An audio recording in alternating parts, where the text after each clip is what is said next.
I don't think are there any little kids here? Little kids? Seriously, no joke. Raise your hand very high if there are any little kids. Alright, I don't think I'm breaking any news then. So, like, Santa is a construction.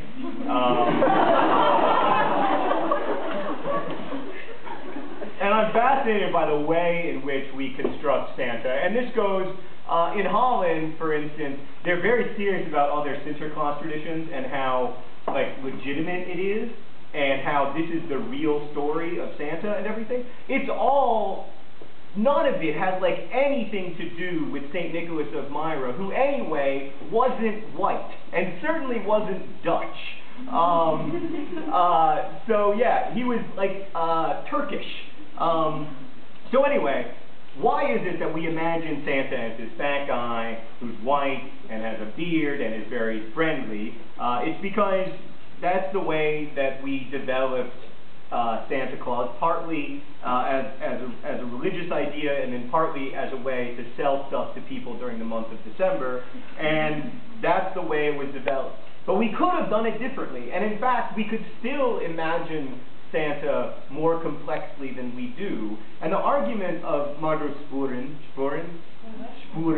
is that ultimately the way we imagine stories and the way we imagine the characters in our lives, whether they're real people or mythical creatures, the way we imagine those things matters.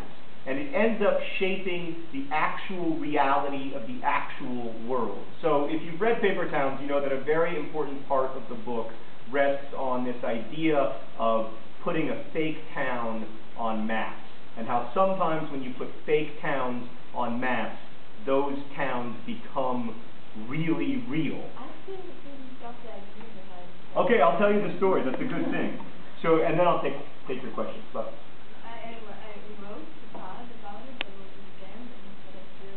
yeah, it's kind of weird. So if you have two maps of Germany, right? You have no way of knowing which of those maps is okay. Let's say I drew a map of Germany and then you drew a map of Germany.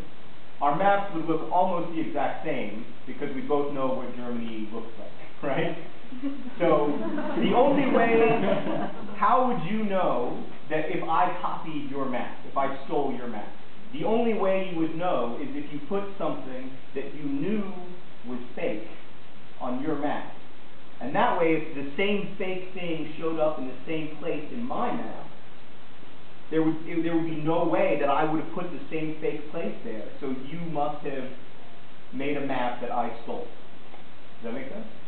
Yes. Okay. So this happens all the time in Germany. If you go to Google Maps, it happens all the time. You find hundreds of these things once you start looking for them. So there's a famous example of this in New York. Someone put a fake town on a map. 60 years later, that same fake town shows up on a different company's map. And they call, the first company calls and says, "You're screwed. You stole our map. And we know you stole our map because you put this same fake place in the same place." And the new map company says, no. That place has become real. So it was a fake town on a map, but because people kept going to that place, expecting a town, thinking that there would be a town, someone made a town. They made a gas station. There were houses there. And so it started out as just a fake thing on a map, and then it became real.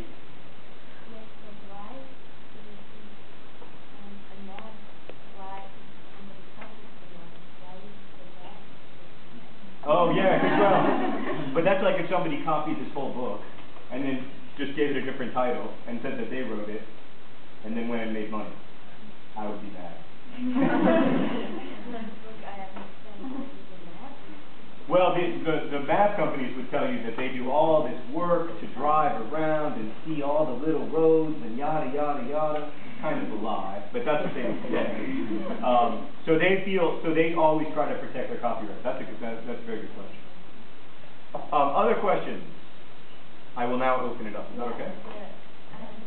Sure. Yeah.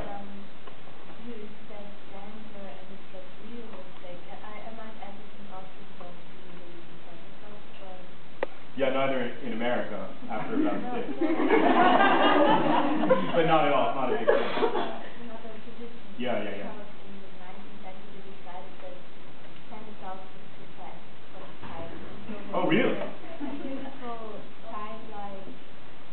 Angel.